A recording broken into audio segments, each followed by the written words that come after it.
শর্মা রান্নাঘরে আপনাদের সবাইকে স্বাগত জানাই। তা আজকে আমি করতে চলেছি আলুর দম আর হচ্ছে কড়াইশুটির কচুরি। তা কড়াইশুটির কচুরিটা পুরো অন্যরকম ধরনের দেখাবো। আর এই যে আলুর দমের জন্য আমি এখানে ভিজিয়ে নিচ্ছি কিশমিশ, কাজু আর চালমগজ। এই তিনটি জিনিস আমি এখন ভিজিয়ে নেব। এই যে আমি বলেছিলাম আলুর দম আর কড়াইশুটির কচুরি করব, তাই যে কড়াইশুটিগুলো ছাড়িয়ে নিয়েছি, আলুগুলো কেটে নিয়েছি, পুরনো আলুগুলো কেটে নিয়েছি, কেটে ধুয়ে নিয়েছি। আর এই যে আদা দুটো ভাগে ভাগ করে নিয়েছি, আদার কাঁচা লঙ্কা একটাতে দেবো কড়াইশুটিতে মানে কচুরিতে, আর একটা দেবো আলুর দমে। আমি আলুটা এবার প্রেসারে দিয়ে বল। এই যে আমার ভাগনাবাবু এসছে মামির কাছে। এবার প্রেসার কুকারটা আমি একটু সিটি দিয়ে নেবো। বন্ধুরা, এতে ডাল সেদ্ধ করেছিলাম, একটু প্রেসার কুকারের গায়ে ডালটা লেগে আছে, সামান্য একটু লবণ দিয়েছি এতে। এই যে বন্ধুরা, এবার আমি আলুর দমের মশলাটা করে নেবো। এই যে আদাটা দেবো, নিরামিষ করবো আলুর দমটা। আদা আর দুটো কাঁচা লঙ্কা, একটা বড় কাঁচা লঙ্কা, একটা ছোট কাঁচা লঙ্কা, আচ্ছা আর একটা দিয়ে দিই, 3টে কাঁচা লঙ্কা। আর এর মধ্যে হচ্ছে চালমগজ, কাজু, কিশমিশ। পোস্তটা দিইনি, পোস্তটা নেই বলে পোস্তটা দিইনি। এটা দিয়ে আমি মিক্সিতে একটা পেস্ট তৈরি করে নেবো। এই যে বন্ধুরা, আমার মশলাটা বাটা হয়ে গেছে। আদা, কাজু, কিশমিশ আর চালমগজ মিক্সিতে একটু পেস্ট করে নিয়েছি। এবার আমি একইভাবে আমি কড়াইশুটিগুলোকে পেস্ট করে নেবো। এটাকে একটু ঢেলে নিই, ঢেলে এটার মধ্যে কড়াইশুটিগুলোকে মিক্স করবো। আর এবার কড়াইশুটিগুলোকে মানে দুবার করতে হবে, এটা একবারে মনে হচ্ছে হবে না, দুবারে পেস্ট করে নেবো। আর এর মধ্যে আদা আর একটা কাঁচা লঙ্কা দেবো।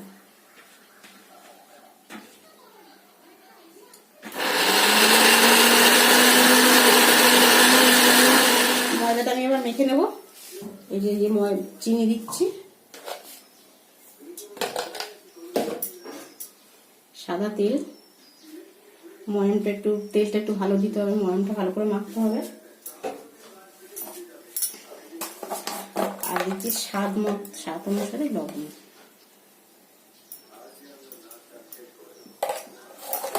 আর এই যে পেস্টটা আমি করেছি আদা, কাঁচা লঙ্কা আর কড়াইশুটি, এটা দিয়ে আমি একসাথে দিয়ে মাখবো। সব একসঙ্গে শুকনো হাতে ভালো করে মিক্সড করে নেবো, তারপর একটু একটু করে জল দেবো, দিয়ে মাখবো।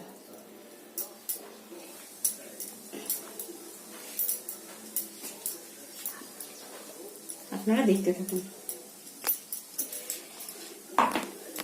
ধনে ভাজা ছিল, কাঠকলা আগে ভেজে নিয়েছিলাম, আমার এটা আগে গুঁড়ো করা ছিল। ওই ভাজা মশলাটা আমি একটু এতে দিয়ে দেবো, জিরে আর ধনে দিয়ে আমি একসাথে মাখবো। দিয়ে আমি এদের শুকনো হাতে এটাকে ভালো করে মিক্সড করে নেবো। এটা ওই কড়াইশুটিটাকে পুর বানিয়েও করা যায়, আমি পুর বানিয়ে করছি না, আমি একসঙ্গে মেখে কড়াইশুটির কচুরি বানাবো। কারণ আলাদা করে আবার পুর বানিয়ে ময়দাটাকে মেখে তার মধ্যে দিয়ে কড়াইশুটির কচুরি হয়ে যাবে। আমি এটা একসঙ্গে দিয়ে করছি, দেখি এটা খেতে কেমন টেস্ট হয়। খারাপ হবে না, আমি আগে একবার করেছিলাম, খেতে খুবই ভালো হয়।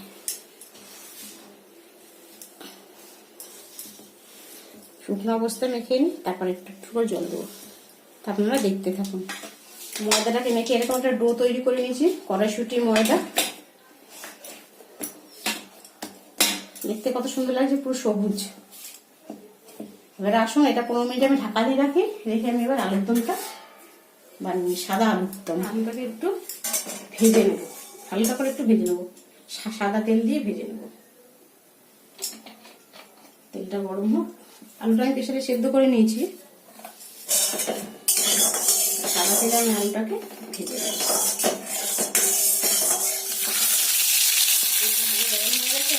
আলুগুলো হাইট করেছি, ভেজে নেবো, সেদ্ধ আলু।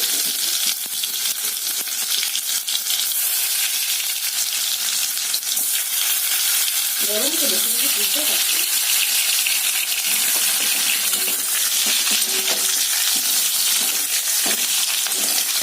সবকটা আমি এইভাবে ভেজে নেব।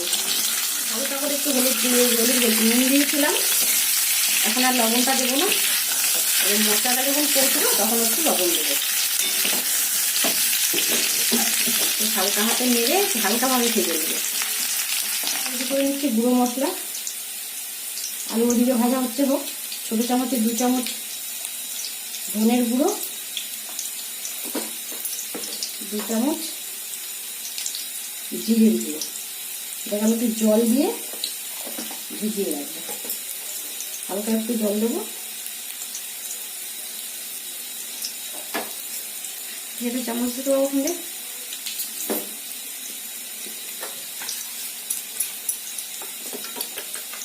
জিরের গুঁড়ো আর ধনের গুঁড়ো দুটো দিয়ে একটু মশলাটা ভিজিয়ে রাখবো।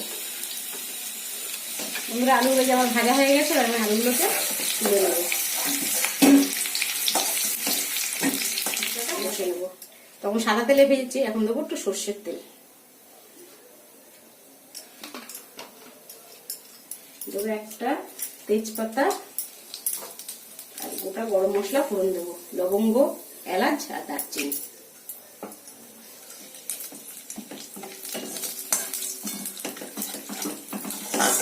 নেড়ে চেড়ে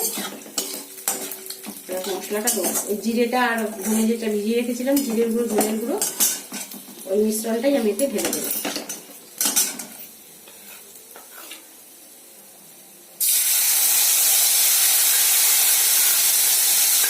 একটু ভাজা ভাজা করে তারপর আমি কাজু বাটা, কাজু না পোস্ত দিই, কাজু, কিশমিশ, চালমগজ, আদা, কাঁচা লঙ্কা, এই বাটাটা দিয়ে দেবো। এটা একটুখানি কষে নিই, আমি এই মশলাটা দিয়ে বেশি কষবো না।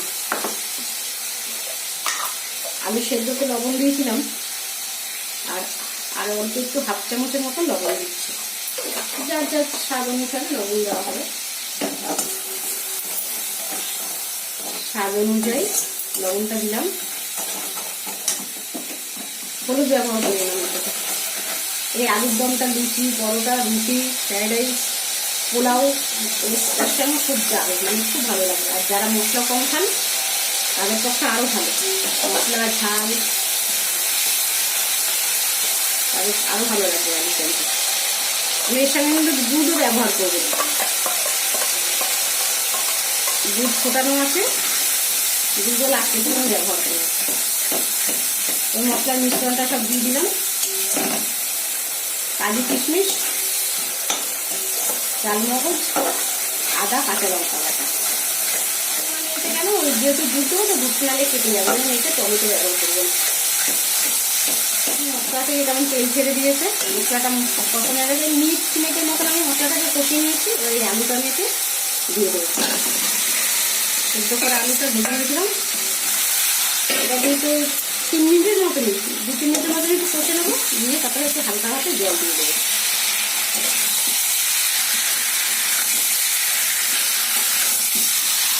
একটু হালকা করে একটু নিয়ে নিই, জল আছে 2 মতন কষিয়ে নিয়েছি, 2 মিনিটের মতন। এবার আমি এতে জল দিয়ে দেবো। একটু কড়াইশুঁটি দিলেও কটা ভালো হতো, আমি আর কড়াইশুঁটিতে দিলাম না। আর অল্প একটু জল দেবো।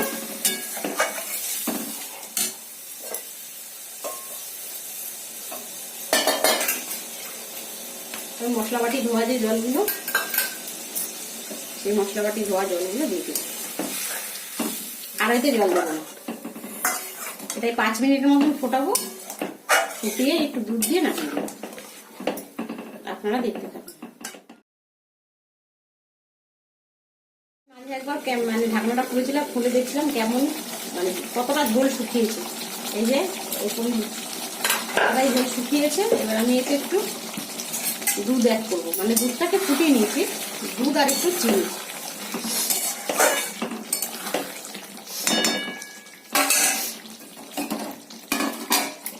এই যে ফুটানো দুধ, সে আমি একটু দুধ দেবো।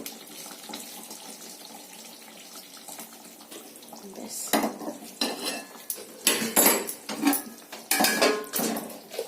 আর একটু চিনি, একটু মিষ্টি মিষ্টি হবে আলুর দমটা।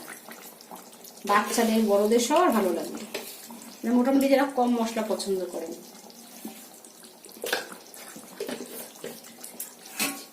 আলুর দমটা একটুখানি জাস্ট ফোটাবো, ফুটিয়ে নাড়বো। যেহেতু একটু দুধ দিয়েছি তো, দুধ দিয়ে আমার আলুর দম রেডি। এবার আমি আলুর দমটাকে ঢেলে নেব।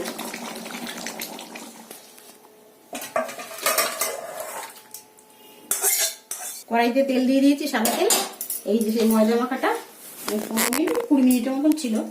এবার আমি এর থেকে একটা একটা করে ছোট ছোট গোল্লা করে নেব লুচির আকারে। আমাদের লুচিগুলো একটু বড় বড় হয়, খুব ছোট ছোট লক্ষ্মী পুজোর লুচি করি না। এরকম ভাবে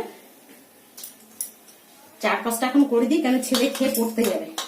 তারপর আমি একে একে সব বানিয়ে নেব। আমি আবার লুচিগুলোকে বেলে নেব, একটু বড় বড়ই করে নিয়েছি এগুলো।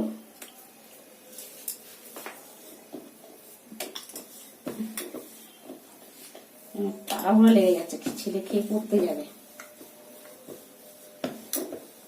এই যে আলুর দম, এতে ধনে পাতা দিন, ধনে পাতা দিলে এতে ভালো লাগবে না।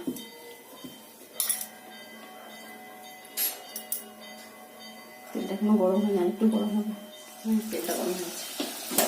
বন্ধুরা, যে আমি এবার একে একে লুচিগুলো এইভাবে ভেজে নেবো।